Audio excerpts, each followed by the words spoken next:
podcasting from Woodstock, Georgia. Welcome to Soul Solutions, a show where we overcome our fears and our limiting beliefs.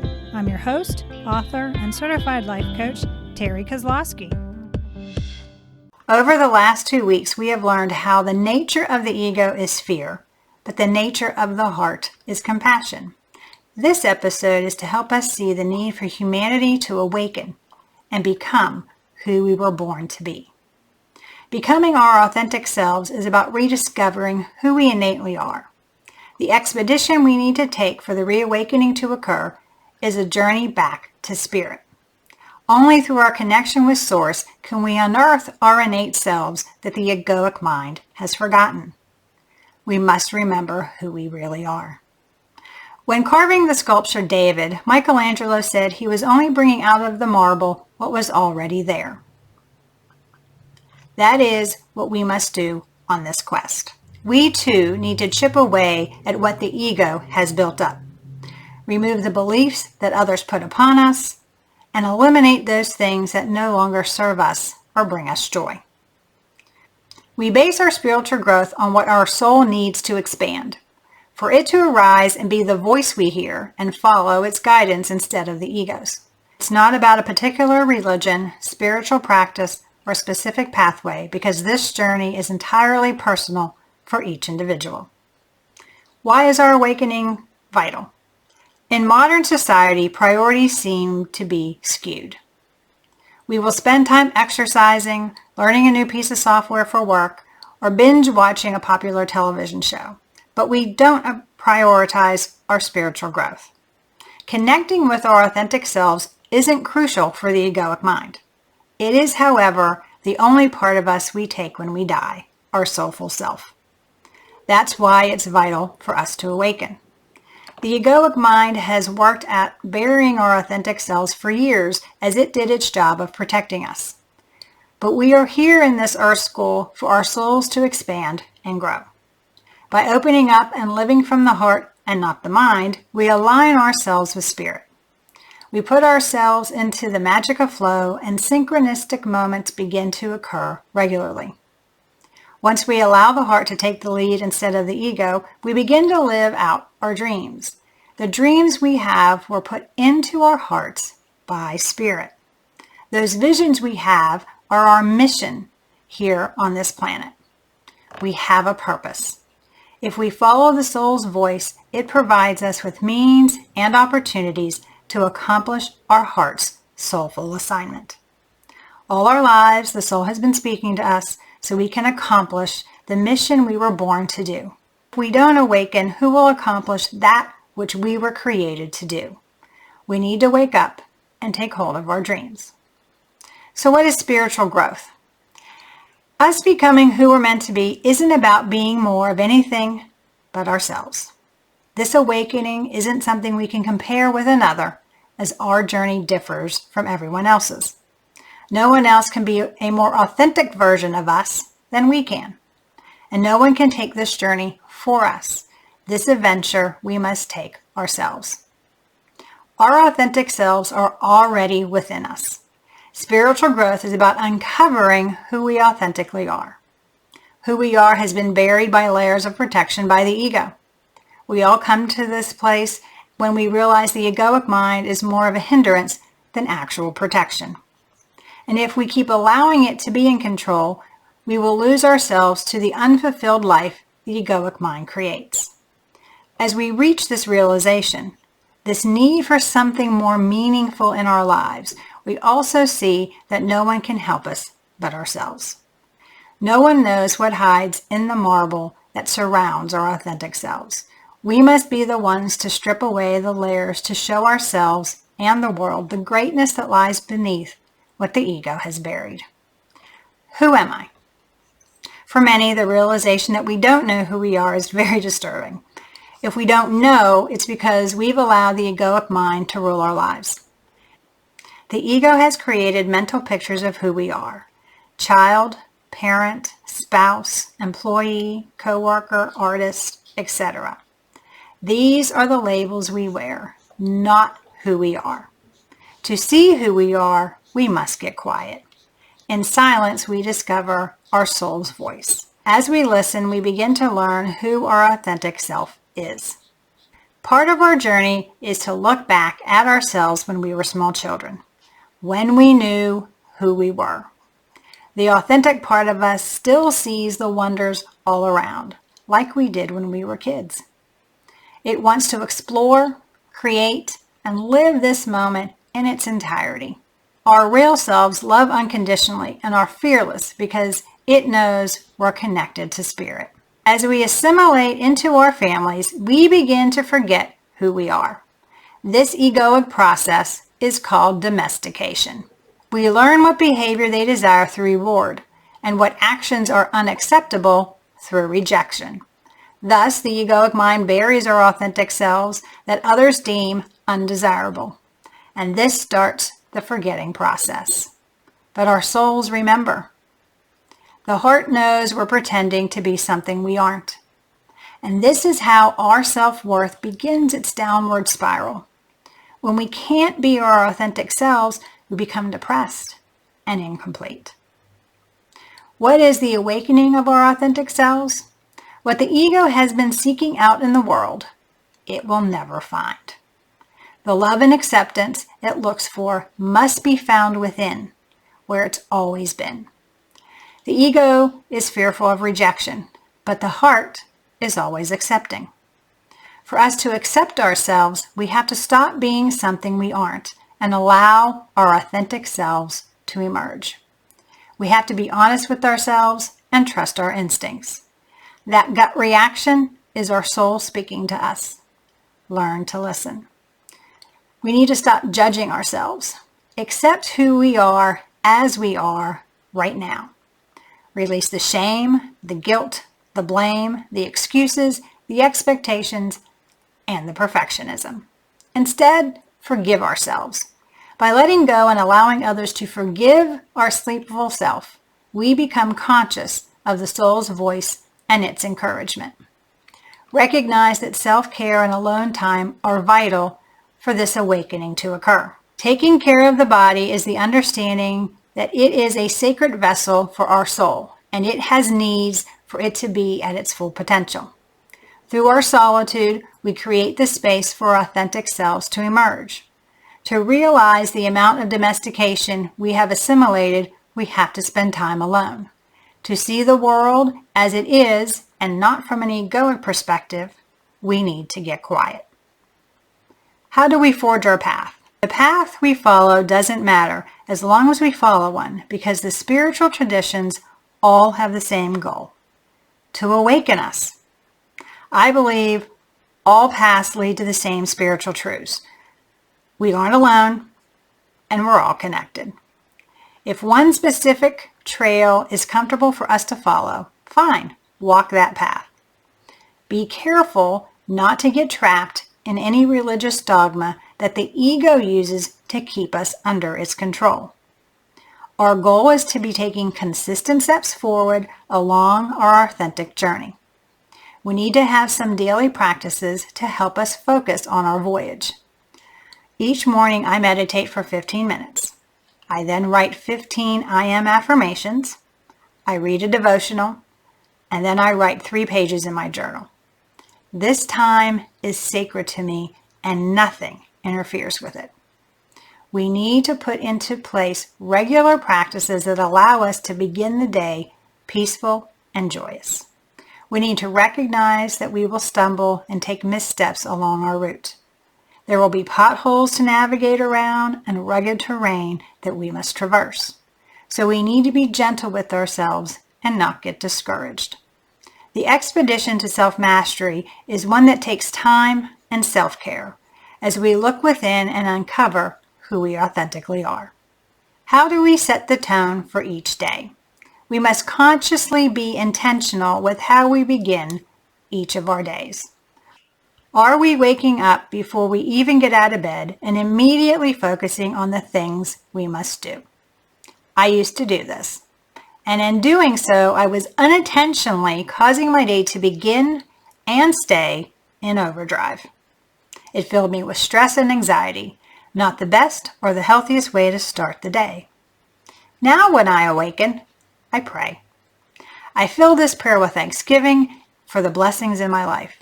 This simple act of praying and being grateful raises our vibrational level and opens our hearts to receive.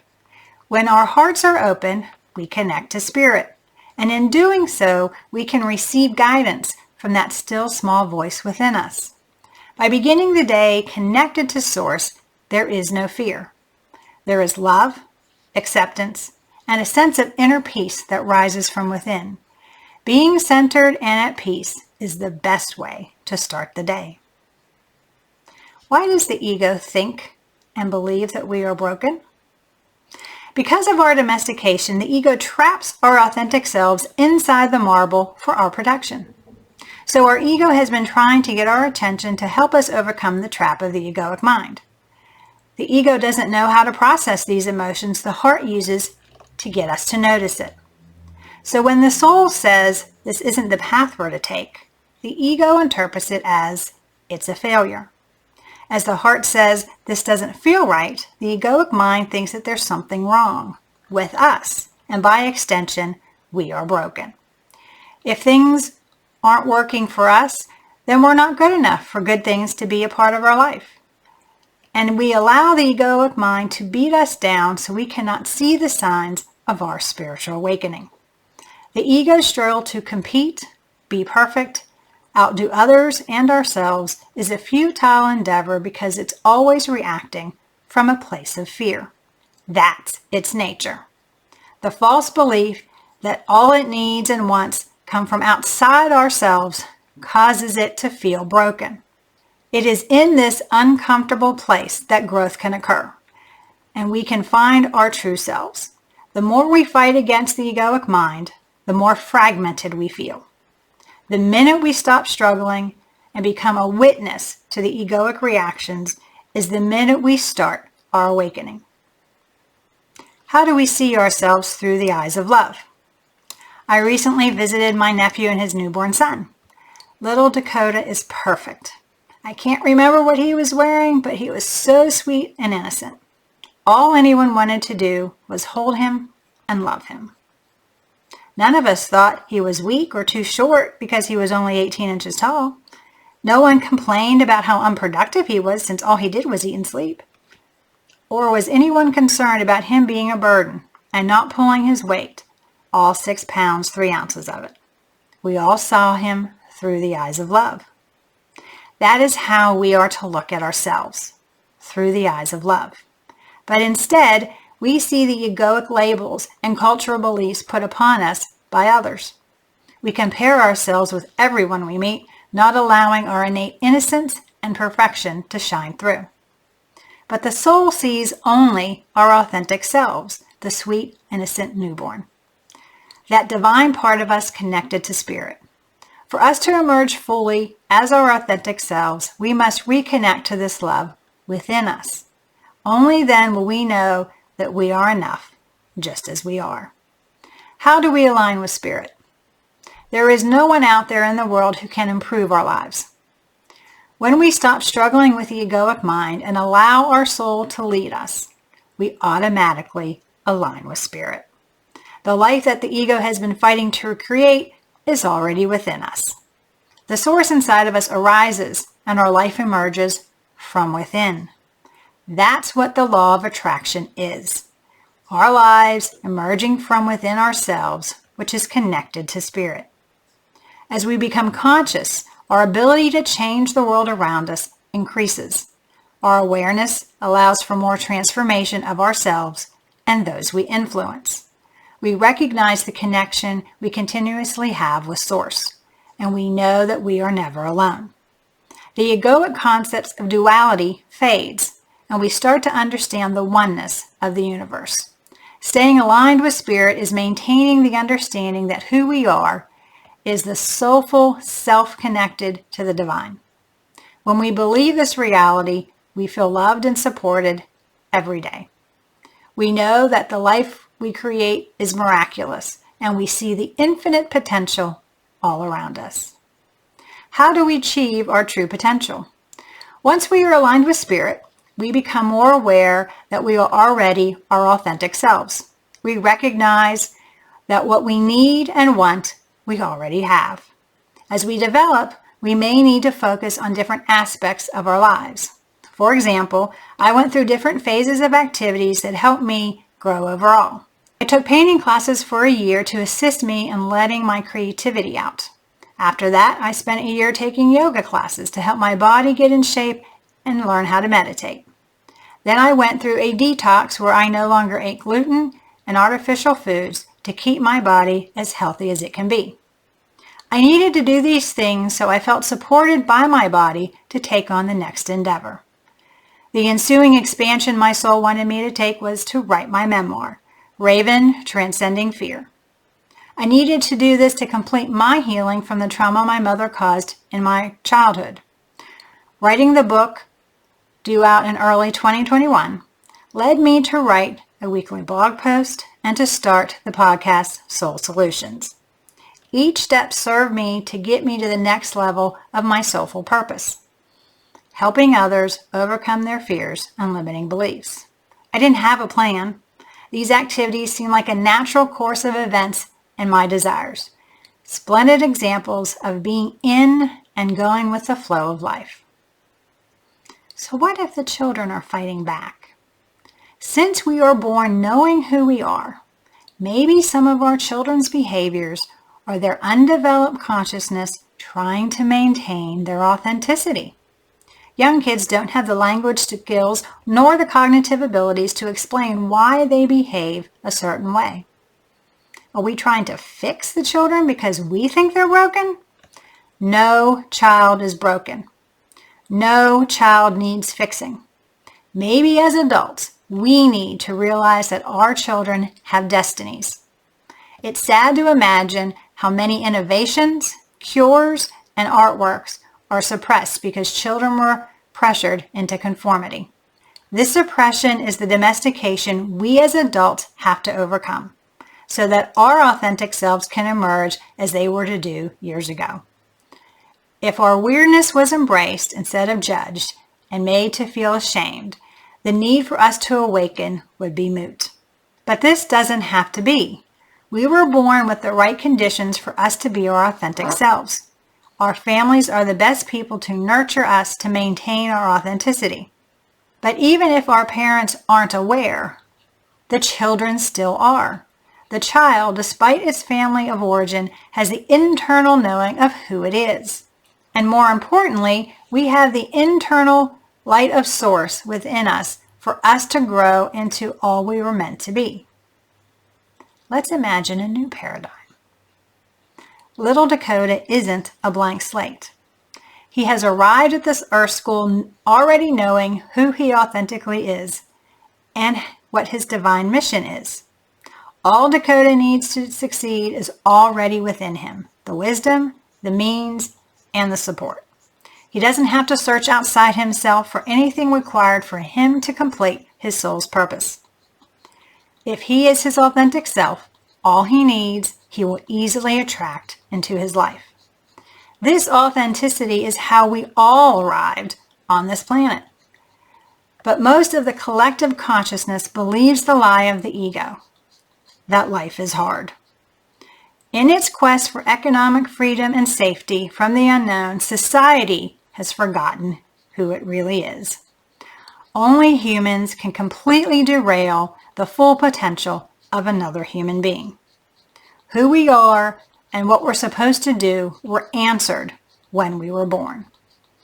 The global awakening is currently occurring where people understand the ego's traps and are aligning with spirit. Maybe little Dakota won't have to go through the domestication process. Maybe he will always get to be his authentic self. No one else can grow up and do what Dakota is assigned to do. I pray everyone in his life allows him to be his true self without our influence, because he arrived knowing what that is and we didn't. Moving forward on our journey to authenticity. The limited egoic mind doesn't solve the problems in our lives. Solutions that arise from the soul bring peace, love, and evolution. The seeds which we sow in our hearts reap authentic returns. It's the internal mechanisms of our souls that matter, not the external egoic minds. Grace erases our egoic past. It uproots the seeds that the ego planted as proof that the past doesn't indicate the future. So despite the ego's false belief that we are at the mercy of the world, our lives happen not outside of us, but through us. As we awaken our full potential and rediscover who we are, our journey to spirit is the realization that the universe is on our side.